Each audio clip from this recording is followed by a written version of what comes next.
China se fijó en uno de los desiertos más hostiles del planeta y decidió construir un ferrocarril que lo atravesara, no uno corto, ni una pequeña pista de prueba, una enorme red ferroviaria de 2.700 kilómetros que serpentea y se bifurca a través del desierto de Taklamakan. Un mar de arena movediza tan vasto que durante siglos se le conoció como el lugar al que se entra, pero del que nunca se sale. Ingenieros de todo el mundo afirmaron que era imposible anclar raíles de acero en arena que se mueve a diario. Aún así, China lo hizo. El proyecto costó más de 3.500 millones de dólares, duró más de una década e involucró a 12,000 trabajadores que lucharon contra tormentas de arena, calor sofocante y un terreno que no ofrecía nada sólido sobre lo que construir. El resultado es el ferrocarril desértico más largo jamás construido. Si te gustan vídeos como este, dale a me gusta, porque su creación requiere mucho esfuerzo, y suscríbete para no perderte el próximo. Lo que hace que este ferrocarril sea realmente extraordinario no es solo su tamaño o su coste, sino las proezas de ingeniería que lo hicieron posible. Proezas que parecen demasiado ingeniosas para ser verdad. Desde convertir arena suelta en tierra firme solo con agua, hasta plantar un bosque de 11.000 pilares de hormigón en medio de la nada.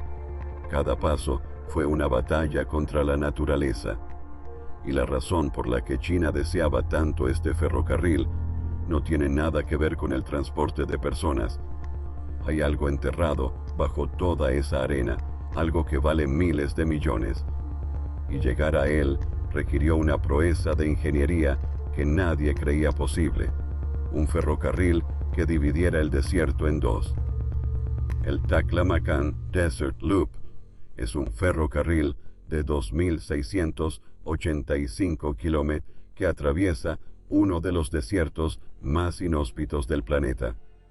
Y su tramo final, el ferrocarril Hoton-Ruo-Chiang, es la parte que realmente asombra a los ingenieros. Esta línea de 890 kilómetros se terminó en junio de 2022 y logra algo que ningún ferrocarril del desierto había hecho antes. Más del 65% de la vía férrea no toca el suelo. En cambio, discurre sobre viaductos elevados sostenidos por 11,000 pilares de hormigón que se alzan entre 5 y 15 metros sobre la arena. Se trata de 500 kilómetros de vía férrea suspendidos en el aire sobre un desierto que lo sepulta todo. La razón de esto es simple y brillante. Si se construyen vías férreas en el desierto, el viento las cubrirá de arena en cuestión de días. Los equipos de mantenimiento tendrían que desenterrarlas después de cada tormenta. Al elevar las vías, el viento pasa por debajo de los acueductos y arrastra la arena. La arena nunca se acumula en los rieles. El ferrocarril flota sobre el problema en lugar de luchar contra él. Este desierto se encuentra en Xinjiang, en el noroeste de China. Cubre más de 127,000 millas cuadradas, una superficie mayor que la de muchos países. Durante mucho tiempo, esta zona estuvo aislada del resto de China por dos cadenas montañosas y las interminables dunas. No había agua, ni electricidad, ni terreno firme sobre el que construir. Las temperaturas del suelo en verano pueden superar los 160 DGF, 71 DGC, mientras que en invierno pueden descender por debajo del punto de congelación.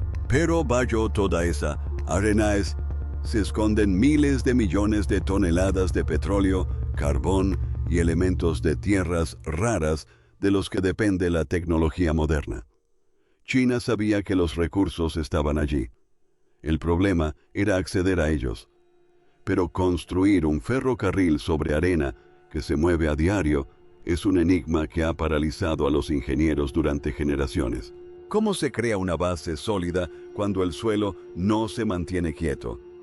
La respuesta implicó agua, hormigón y un cronograma de construcción que se adaptó a las peores condiciones del desierto, transformando arena movediza en terreno firme. Antes de poder levantar los pilares, los trabajadores tuvieron que compactar la arena lo suficiente como para soportar la maquinaria pesada. En Taklamakan, la arena es fina y suelta. El viento la remodela a diario. Si conduces una grúa pesada sobre arena desnuda, se hundirá enseguida. Imagina intentar aparcar un camión en la playa durante una tormenta. El suelo se mueve bajo las ruedas y, cuanto más empujas, más te hundes. Ese fue el punto de partida de todo este proyecto. Así que la primera tarea fue aplanar el desierto. Cientos de excavadoras se extendieron por la arena, desbrozaron las dunas más altas y rellenaron las zonas bajas. Algunas de estas dunas alcanzaban decenas de metros de altura y las excavadoras tuvieron que cortarlas como si fueran mantequilla, empujando la arena hacia valles y hondonadas. Los trabajadores, equipados con herramientas de medición, revisaron cada parte para asegurarse de que la superficie estuviera uniforme y plana. Los topógrafos recorrieron kilómetros de desierto abierto con sus instrumentos, comprobando la elevación y la pendiente para que cada sección coincidiera con la siguiente. La arena sobrante se retiraba de la zona de trabajo mediante sistemas de cintas transportadoras y pesados rodillos compactaban la capa superior. Era como intentar planchar una superficie que no dejaba de arrugarse. Cada vez que alisaban una sección, el viento podía volver a mover la arena. Así que trabajaban rápido y en zonas estrechas, fijando cada pieza antes de pasar a la siguiente. El desierto les ponía trabas a cada paso, pero seguían avanzando, sección por sección, kilómetro por kilómetro. Pero la arena plana sigue siendo arena suelta. Una fuerte tormenta de viento y todo vuelve a cambiar. Los ingenieros necesitaban una forma de que los granos se pegaran entre sí. Su solución fue algo inesperado: agua. Instalaron largas tuberías de riego a través del desierto y bombearon agua subterránea sobre la arena. La humedad penetró unos centímetros e hizo que los granos se adhirieran unos a otros. Piensen en cómo la arena mojada en la playa mantiene su forma al presionarla en un cubo, mientras que la arena seca se deshace. La misma idea funcionó aquí a gran escala. Tuberías subterráneas transportaban el agua exactamente donde se necesitaba, y brazos de riego rociaban cantidades controladas por todo el terreno. Luego, los pesados rodillos volvieron. Cada pasada compactaba la arena húmeda más y más. El estruendo de los tambores de acero llenaba el aire mientras la superficie blanda y cambiante se volvía dura y plana. Cuando el sol la secó, el suelo era lo suficientemente sólido como para soportar grúas, mezcladoras y camiones de suministro. Habían construido una plataforma de construcción con nada más que arena y agua. Además, los trabajadores extendieron una capa de tierra rojiza. Camiones la descargaron y excavadoras la alisaron. Esta tierra añadió peso sobre la arena e impidió que se desplazara cuando subía la temperatura o vibraban las máquinas. Cada sección se compactó hasta quedar densa y firme. Era como tapar un frasco de canicas con una tapa pesada. El peso de la parte superior impedía que todo lo que estaba debajo se moviera. La misma arena, que engulle pueblos enteros y mueve dunas en una sola noche, se había convertido en una zona de construcción plana y dura. No transportaron toneladas de piedra desde lejos. Utilizaron el propio desierto como material de construcción. El agua era el aglutinante. Fue una solución sencilla e ingeniosa a un problema que había desconcertado a los ingenieros durante años. Pero la superficie plana era solo el comienzo. La verdadera prueba consistía en construir estructuras altas que pudieran sostener una vía férrea sobre la arena durante décadas. Eso significaba perforar profundamente en el suelo del desierto. Y lo que encontraron bajo tierra cambió por completo el plan. Un bosque de pilares de hormigón en la arena. Una vez que el terreno estuvo firme, los trabajadores comenzaron a construir los pilares. Esta fue la parte más difícil de todo el proyecto. Cada pilar debía ser recto, colocado en el lugar exacto y lo suficientemente fuerte como para soportar cientos de toneladas durante décadas. Y todo esto en un desierto donde la temperatura oscila más de 130 deg entre el día y la noche. Para construir cada pilar, los operarios tenían que perforar varios metros de arena suelta para llegar al terreno firme. Pero la arena se derrumba rápidamente. Un agujero perforado en arena suelta se derrumba de inmediato, como intentar cavar un túnel en un arenero. Así que utilizaron tuberías de revestimiento de acero y una espesa mezcla de arcilla llamada lechada de bentonita para mantener las paredes abiertas mientras perforaban cada vez más profundo. La bentonita actuaba como una pared temporal, presionando contra la arena e impidiendo que el agujero se derrumbara. Cuando el agujero finalmente llegaba a tierra firme o grava compacta, bajaban jaulas de acero. Las jaulas debían colocarse con precisión milimétrica. Si una se desviaba, aunque fuera mínimamente, todo el pilar podía inclinarse y poner en riesgo toda la estructura. Luego venía el hormigón. Lo vertían de abajo hacia arriba utilizando tuberías especiales llamadas tuberías Tremi. Esto impidió la formación de burbujas de aire que debilitarían el hormigón. El hormigón empujó la mezcla de arcilla hacia afuera al llenar el hueco desde la base hacia arriba. Una vez terminada la obra, cada pilote era sólido de arriba abajo. Estos pilotes de hormigón y acero proporcionaron al ferrocarril raíces profundas en un terreno que había permanecido estable durante miles de años. Sobre esos cimientos profundos se alzaron uno a uno los 11.000 pilares, formando un inmenso bosque de hormigón que se extendía por el desierto. Cada uno medía entre 5 y 15 metros de altura. Los trabajadores utilizaron un método llamado encofrado deslizante para construirlos. El molde se desliza lentamente hacia arriba a medida que se vierte el hormigón, creando una columna lisa y sin juntas. El hormigón contenía acero galvanizado especial y aditivos resistentes a la sal para que pudiera soportar el aire del desierto, donde la sal y la arena corroen el hormigón normal con el tiempo. Sin esta protección adicional, los pilares comenzarían a desmoronarse en pocos años. El aire del desierto es corrosivo de maneras que la mayoría de la gente ni siquiera imagina. La combinación de calor extremo, arena en suspensión y sal en el suelo crea un ataque lento sobre cualquier estructura expuesta. Los espacios entre los pilares se mantuvieron cortos a propósito. Los espacios largos permitirían una construcción más rápida, pero también serían más propensos a la erosión por el viento y sufrirían más los cambios de temperatura. Los espacios cortos significaban que cada tramo del ferrocarril se sostenía por sí mismo. Si un pilar se desplazaba o se asentaba, el resto se mantenía estable. Los tramos uniformes se diseñaron específicamente para minimizar los efectos del viento y los cambios extremos de temperatura. La mayor parte del trabajo se realizaba de noche, y la razón es lógica.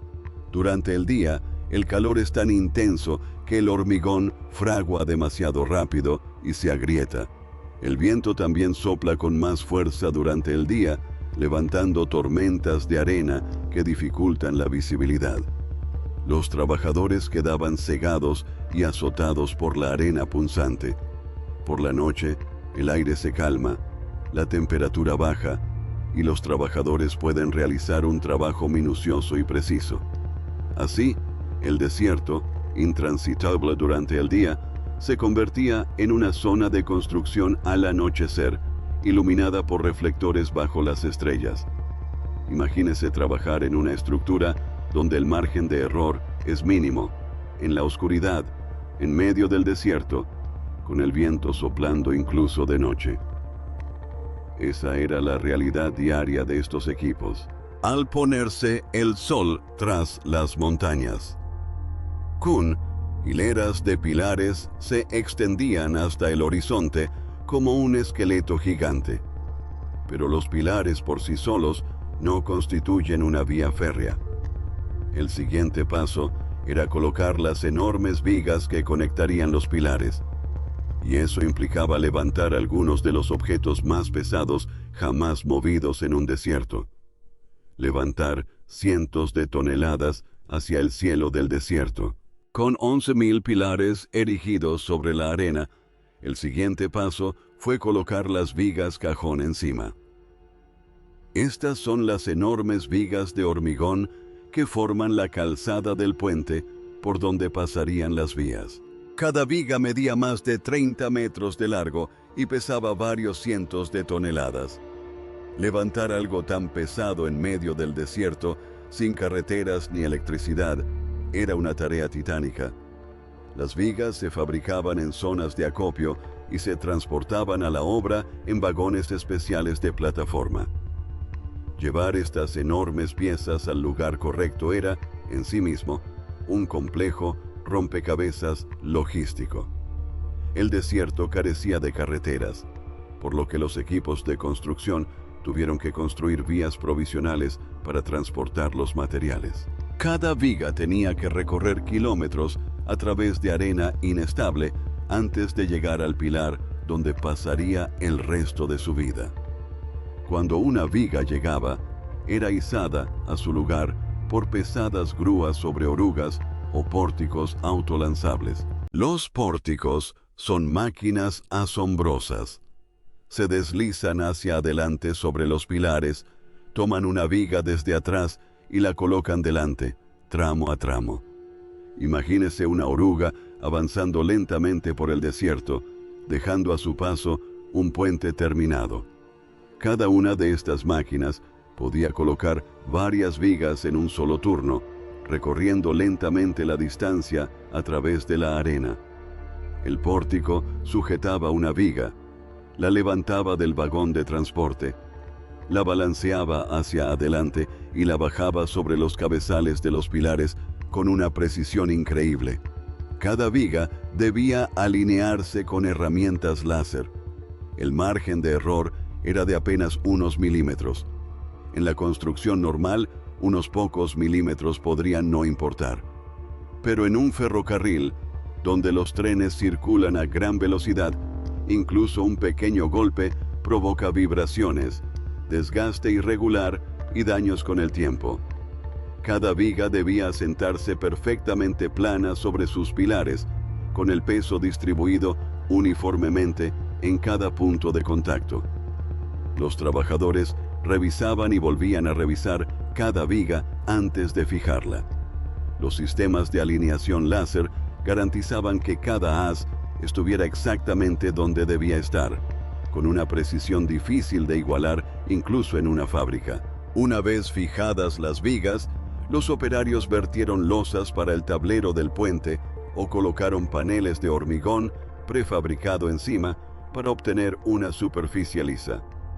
Se dejó un espacio entre los pilares para que el viento pudiera circular por debajo. Esta decisión fue clave para el éxito del proyecto. En los antiguos ferrocarriles del desierto, construidos a nivel del suelo, la arena cubría las vías repetidamente. Los operarios invertían muchísimo tiempo y dinero en desenterrar las vías tras cada tormenta. Algunos ferrocarriles en regiones desérticas tenían que cerrar durante días enteros solo para retirar la arena. Al elevar la estructura y permitir que el viento pasara por debajo, el ferrocarril de Tacamacan solucionó este problema definitivamente. La arena que habría cubierto las vías simplemente pasa por debajo. Los tramos abiertos actúan como ventanas para el viento, dejando que la naturaleza se encargue de mantener las vías despejadas. Desde el aire, el acueducto terminado parece una línea plateada flotando sobre un mar dorado. Es una vista que sorprende a la gente y muestra una forma completamente nueva de construir en el desierto. El diseño convierte la mayor amenaza del desierto, su arena azotada por el viento, en algo inofensivo. El viento que antes lo sepultaba todo, ahora pasa inofensivamente bajo las vías. Pero un tablero de puente aún no es una vía férrea. La vía aún tenía que ir encima, y colocar vías en el desierto planteó nuevos problemas.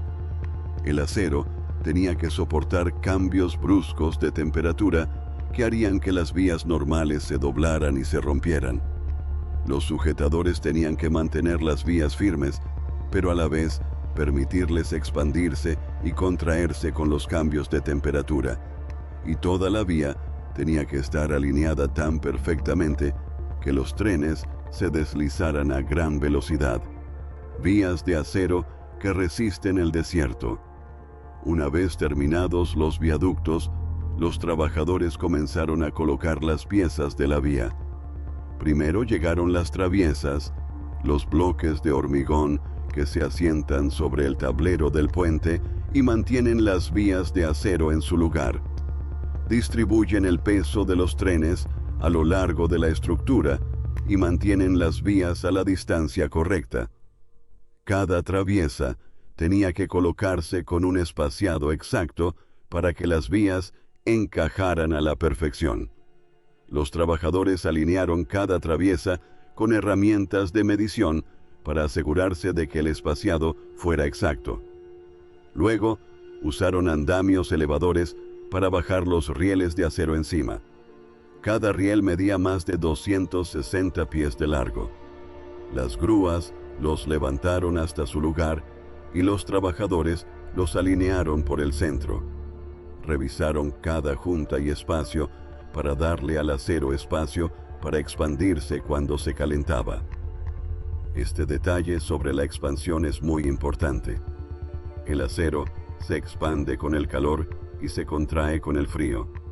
En Taclamán, el suelo puede alcanzar los 160 deg en verano y bajar por debajo del punto de congelación en invierno. Los rieles sufren una enorme tensión debido a esto. Si se mantenían demasiado tensos, se empujarían hacia arriba al calentarse y crearían un bache peligroso en la vía. Si se mantenían demasiado flojos, se contraerían con el frío y se separarían, dejando espacios que podrían descarrilar un tren. La solución fue un método llamado tensado de rieles.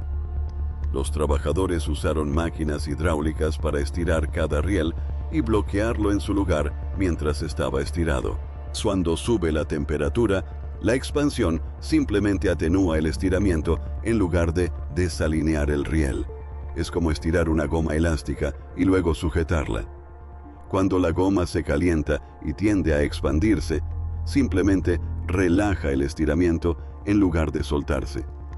Una vez colocados y estirados los rieles, los trabajadores instalaron el sistema de fijación. Cada sujetador tenía una placa base de acero, una almohadilla de goma, clips de resorte y pernos. La placa base distribuía el peso del tren sobre la traviesa. La almohadilla de goma reducía las vibraciones y el ruido.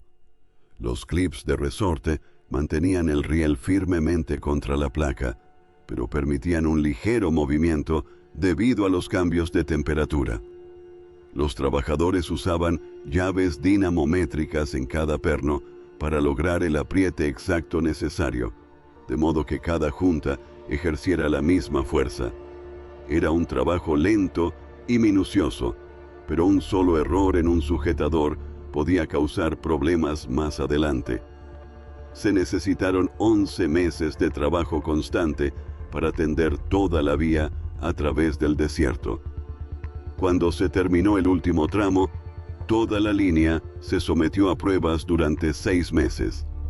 Trenes de ingeniería circularon de un lado a otro, con un peso de miles de toneladas, para comprobar el asentamiento, las vibraciones, la temperatura del riel y la oscilación por el viento.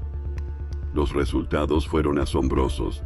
Incluso después de cientos de pruebas, la vía solo presentaba una desviación de unos pocos milímetros. Y debido al diseño elevado y al viento que soplaba por debajo, no se acumuló arena en las vías. El diseño había funcionado exactamente como esperaban los ingenieros. Todos los datos del ferrocarril se transmitían a una sala de control mediante sensores y cámaras alimentadas por energía solar que monitorizaban cada sección en tiempo real. Si un pilar se desplazaba, si un raíl se sobrecalentaba o si la velocidad del viento alcanzaba niveles peligrosos, el sistema lo detectaba de inmediato. El ferrocarril no solo era inteligente, sino que estaba diseñado para autovigilarse las 24 horas del día. Cada puente, cada riel, cada sujetador tenía un guardián digital que monitoreaba su estado. Después de 6 meses de pruebas rigurosas, el ferrocarril Huan-Ruo-Jiangse inauguró en junio de 2022. Completó el circuito de 1285 m alrededor del desierto de Taklamakan. El ferrocarril terminado hace más que conectar remotos oasis. Abre la puerta a miles de millones de toneladas de recursos bajo la arena. Recursos que la tecnología y la industria modernas necesitan. Demuestra que, con la ingeniería adecuada, incluso el lugar más inhóspito de la Tierra puede cruzarse, no luchando contra la naturaleza, sino trabajando con ella. El diseño elevado permite que el viento mantenga las vías despejadas. La arena misma se convirtió en el material de construcción de la base. El cronograma de trabajo se ajustó al ritmo del desierto, con equipos construyendo de noche cuando las condiciones lo permitían. Lo que China construyó en Taklaman no es solo un ferrocarril, es una nueva forma de pensar sobre lo que es posible en lugares extremos. Cada pieza, desde la arena empapada de agua hasta el bosque de concreto y las vigas alineadas con láser, resolvió un problema específico que el desierto les planteó. Juntos crearon algo nunca antes visto, a una escala que quizás nunca se repita. Si te gustó esta historia y quieres ver más, dale a me gusta. Suscríbete y activa las notificaciones para no perderte la próxima. Hay videos relacionados en pantalla ahora mismo si quieres seguir viendo. Aquí tienes una pregunta. Si construyeras una vía férrea a través del desierto, ¿la pondrías a nivel del suelo o la elevarías sobre la arena? Déjame tu respuesta en los comentarios.